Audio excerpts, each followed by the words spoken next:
Едик, хорошо. Доброе утро, друзья. Сегодня снова начинаю мой день с завтрака и решила вам тоже его показать. Дочка попросила меня сделать яичницу, которую я иногда нам делаю, когда бывает настроение. Старшая дочка уехала. Аечка, а младшая внучка еще у меня.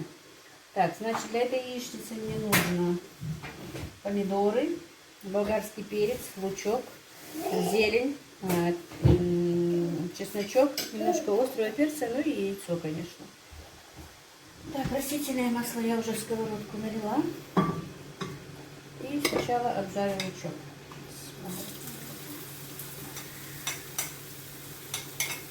Вчера, вы знаете, друзья, вчера хотела вам показать, в принципе, все, что я готовлю в течение дня. Обед получился, как вы знаете, у меня такой быстрый и экстренный. Пожарила пирожки, ну и не стала обычные пирожки вам показывать. Дочка на обед пришла. А к ужину хотела много чего, планов было много, конечно, но не получилось. Я же показывала вам, что я выгуливала гусят и говорила вам, что так полчаса или часок их попасу. А в итоге они у меня смешались с этими большими и стали вместе дружно ходить, и я решила их оставить. И несколько раз выходила, смотрела, вроде бы есть, ничего такого, гуляют вместе, едят вместе. А потом где-то часов 4-5, по-моему, спрашиваю сына, ты видел у тебя гусят? Он говорит, видел, вроде бы там под деревом лежали. Пошли кормить их, смотреть их нету. И вы представляете, мы их почти до ночи искали, в принципе, так и не нашли. 17 гусят у меня ушли. Я, конечно, вся расстроенная. Но усилиями всех нашли вчера 9 штук. Привели 9, а 8 штук осталось. Мы их не нашли. Так, теперь добавляем болгарку. Это все делается, друзья, на таком быстром огне. Ну и не снимать, не готовить ничего, конечно, мне не захотелось. Вчера, старшая дочь старалась, готовила, и она тоже расстроилась. Я хотела показать, что я готовлю. Она готовила там много чего. Но это осталось, я не смогла снять. Короче, вчерашний вечер был такой у меня с гусятами. Утром я проснулась часов 7. Проснулась я намного раньше, но разбудила в часов 7 сына. Я-то, в принципе, вчера тоже почти не спала. Днем она еще более-менее меня мама, что-то ночью хандрит все-таки все время ей. Дышать сложно. Одышка, несколько раз ингалятор ставила. Не знаю, хочу сегодня еще с врачом проконсультироваться, хотя другой врач смотрела и вроде бы сказала, что с легкими ничего. Сердечное выписала, но что-то маме не очень-то важно. И попросила сына, что пройдись по улицам, может, найдешь их. И тут же я всем сказала, что они у меня, в принципе, по соседям, что потеряны. Ну и наш сосед нашел их и мне звонит уже до того, как даже сын туда пришел. По-моему, это твои гусята, я их тут вижу возле... Ну, правда, далековато, наверное, метров 500-600, если не больше, по нашей улице. Но только их не 8, а только 7 штук. Короче, привели их домой. В итоге одного потеряла. Не знаю, найду или нет. Все-таки даже найду себе, надеюсь, и этого одного найти. Так, вот теперь я кладу помидоры и немножечко сливочного масла туда. Кусочек, чтобы вкус был более приятный. Вот такая у меня вчера была проблема. Так что больше не буду их оставлять на улице. Мне просто их было жалко, они же у меня клетки, я говорила, в таком заграждении, а там уже ни капельки травы нету. Было жалко. Ну, думаю, все ходят, вот ни разу, вот они все старшенькие, что же у меня 3 возрастов там бегают. Не одни вот так вот не уходили, только эти. Не знаю, что, почему. И мы еще смеемся, я же говорила, что дочка своих 5 лет привезла. А, видимо, эти 5 их увели, скорее всего, хотели домой к себе уйти. Вот так вот мы смеялись. Аишка, И уже. Яичко вся в манной каше сидит, она пачкается вся.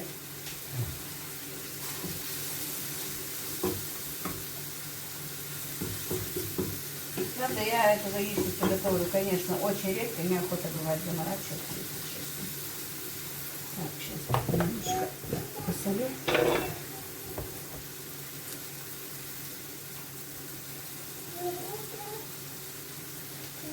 Перчу, черный красный перец.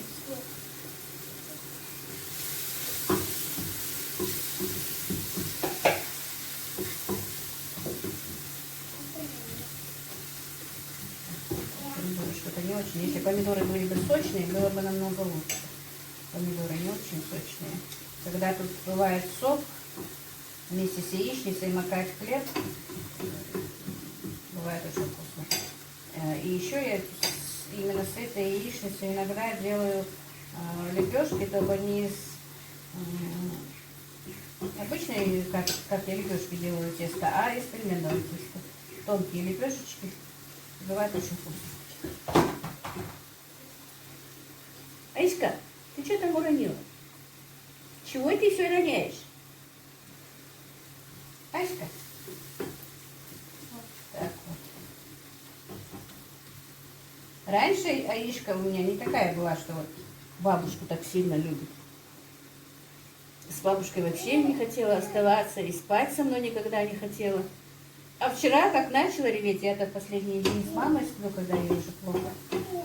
Нет, пока, но она меня тоже мамой называет. Короче, свою маму просила, чтобы я, мама, зашла и легла с ней. Пришлось зайти, сначала уложить ее,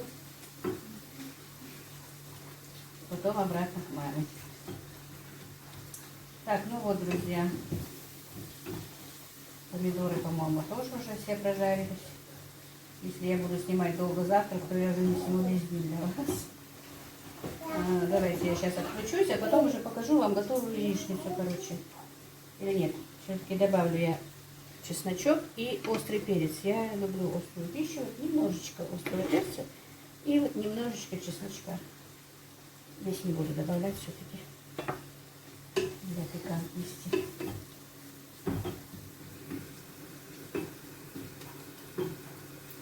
Так, жалко, у меня кубик замороженный, бульона лежит, пока это будет долго. Чуть-чуть водички, да, потому что все-таки здесь очень мало сока.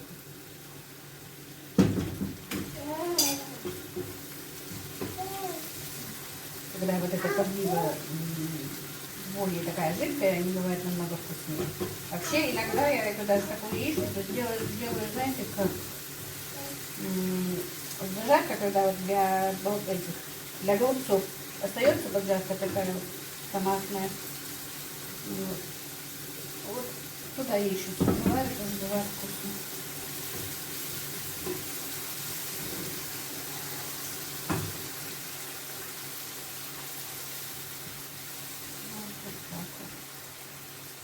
Теперь буду сюда разбивать яйцо.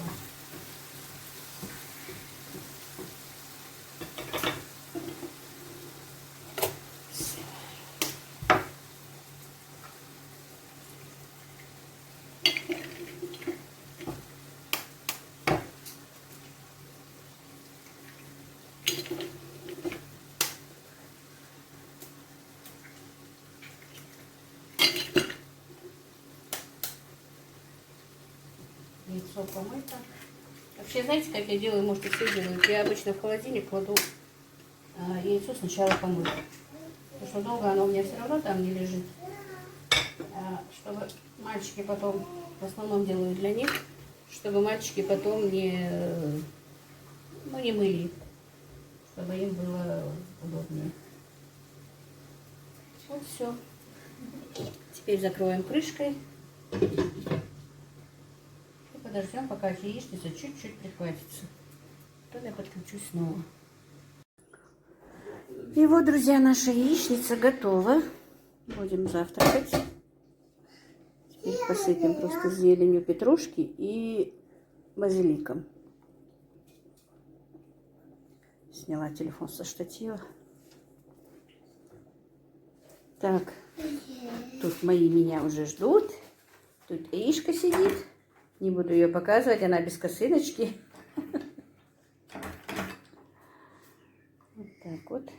друзья. Наш завтрак. И еще у меня варится кукуруза. Что-то сегодня вареной захотела, хотя я очень люблю печеную кукурузу. Дай вилку.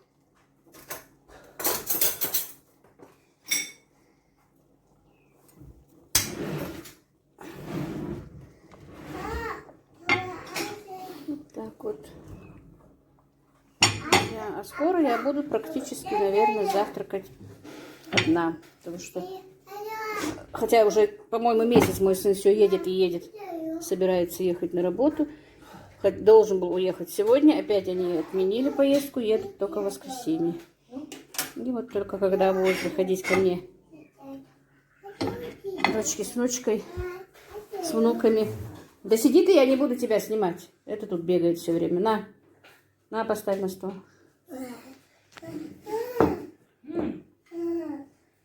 Эйша. Эйшка. Ну, вот так вот, друзья, наш завтрак. Мама не захотела сюда зайти, яичницу тем более она не ест. Мы Аишке и бабушке сварили манную кашу.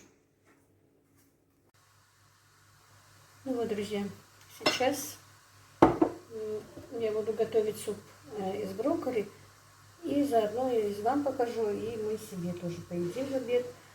Как раз у меня тут внучка, которая очень любит брокколи. Она его ест вот так вот даже в сыром виде. И просто салатик мы делаем, тоже она его ест. Ну и я в принципе не люблю вкус этого брокколи, честно признаюсь. Но приходится мне его есть, потому что, говорят, очень полезно при повышенном холестерине. Да и при всем, очень много показаний для того, чтобы есть именно брокколи. Но, конечно, когда ее варят, ее свойства все-таки уменьшаются, но тем не менее, хоть что-то остается. Так, еще один ингредиент, все, который нужен будет. Значит, для этого супа суп будет суп-пюре. Мне нужно брокколи, ну, грамм 500, наверное, одна болгарка, одна морковь, ну и одну-две, ну, три средние картошки. Просто у меня картошечка маленькая, я точно не могу сказать. Ну, все примерно, девчата, я не делаю. Вот такие вот обычные блюда я как-то не заморачиваюсь, сколько, насколько, что, насколько, как получилось, так получилось. Ну, там, что вот именно нужно, чтобы четко было по рецепту, конечно, я делаю по рецепту, особенно на зиму, которая готовится, консервирование. И то аджику, например, такую лечо, аджику тоже я делаю как-то без заморочек. Примерно все кидаю. Так, значит так, не буду вас долго отвлекать, поэтому быстро нарезала все это. Брокколи вот на такие соцветия разделали. Оно свежее, не мороженое. А мороженое просто можно сразу же отправлять в кастрюлю. Картошку туда же. И то же самое и морковь, и болгарский перец. Все. Закинули в кастрюлю и заливаем сразу горячей водой. Кипятком.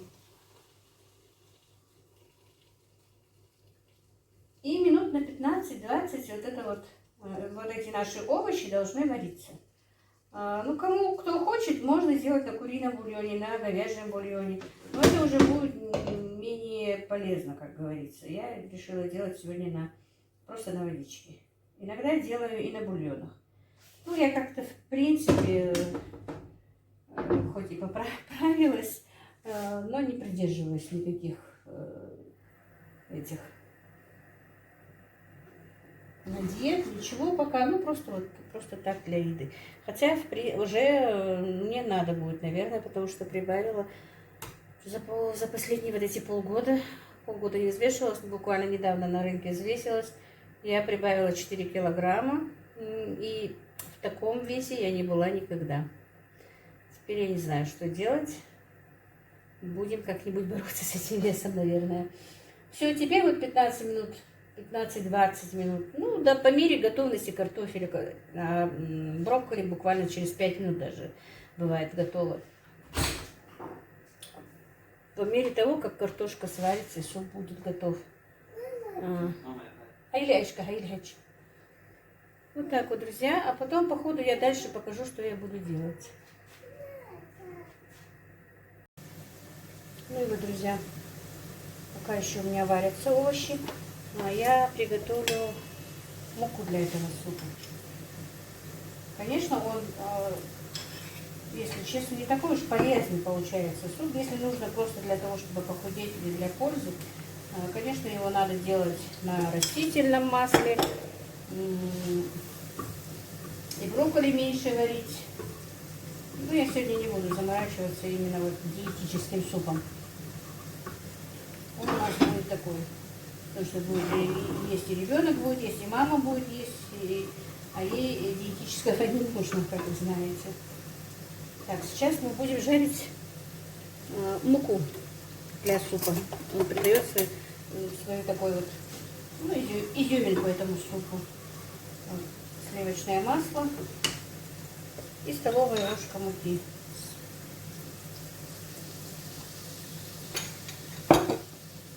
И теперь муку надо тщательно перемешать и пережарить.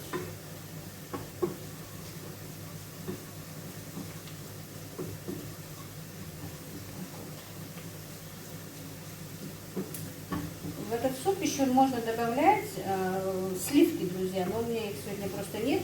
Если добавить сливки, будет более сливочный, более такой вкусный, вкус будет более вкуснее. Но у меня сливок нет. Посылать в магазин тоже не захотелось.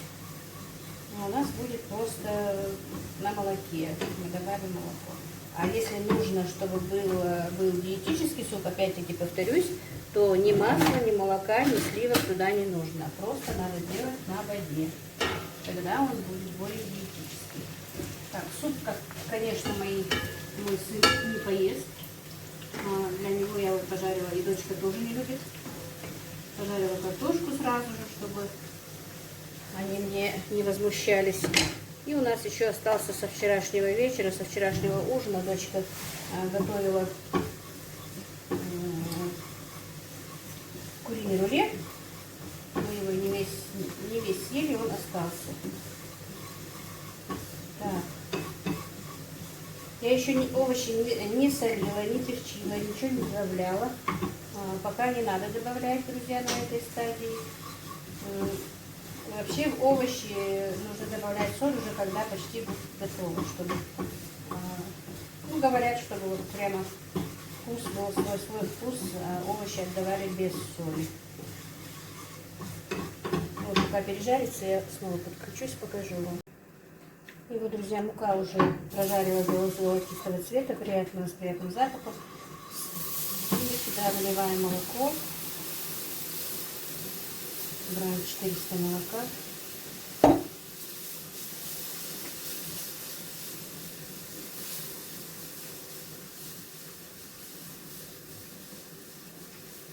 Вот так вот соединяем молоко с мукой. Овощи мои почти готовы.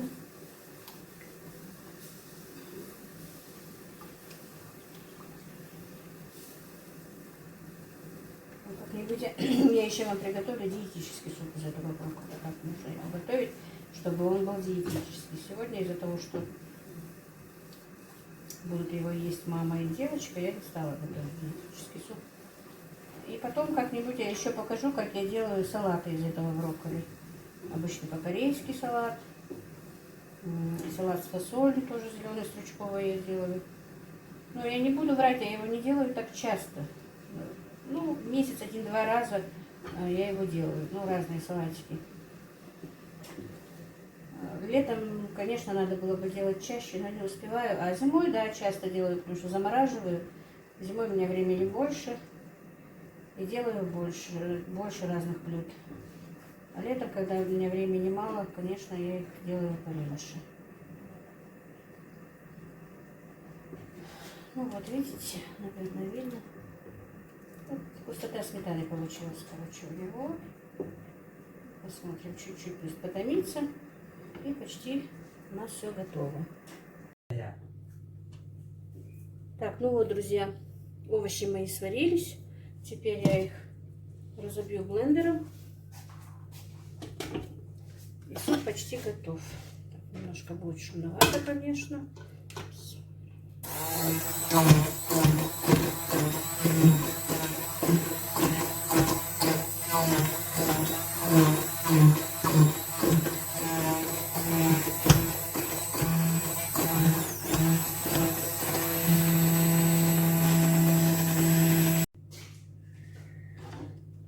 друзья, теперь зальем сюда нашу муку хотела сказать, со сливками, с молоком. Тоже чуть-чуть дальше.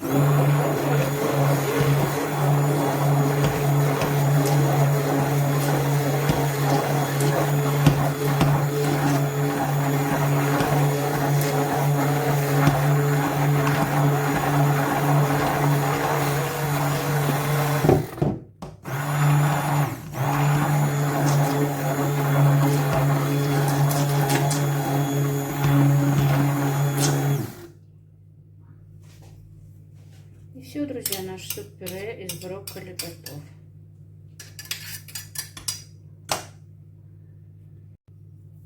Так, и картошка уже пожарилась. И суп наш готов. Я вам покажу. Вот. Вот так вот, друзья. Он очень вкусный. Вы не думаете, что если он из брокколи невкусный. Если сюда добавить сливки, он будет еще вкуснее. Но и так он очень вкусный. Вот так вот.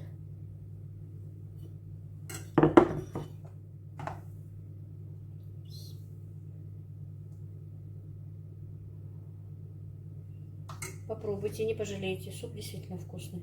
Я не могу сказать, что он очень полезный, но он вкусный. А полезный он будет, если будет на воде, и брокколи, если кидать, то в последнюю очередь. Но просто когда брокколи жесткое, друзья, его блендером не разбить, поэтому я его варю. Ну ничего, но все равно полезный. Просто если действительно для пользы, там, для диеты, кто не хочет поправиться, нужно исключить сливочное масло и молоко. Просто делать на воде и на растительном масле. А так остальное все как есть. Ничего вредного, конечно, в этом супчике нет. Я его готовлю иногда так. По-любому, чтобы именно есть брокколи, друзья. Так что рекомендую. Вкус в действительности вкусный. Попробуйте. Так, друзья, ну и наш вот обед готов. Приготовила я супчик из брокколи. Картошечку пожарила. А эта дочка приготовила вчера рулет куриный с начинкой из грибов. Там болгарский перец, лук, все такое. Мы вчера не все съели с этими гусятами. Вот так вот, друзья, наш обед. Ну все. Приятного аппетита, кто обедает.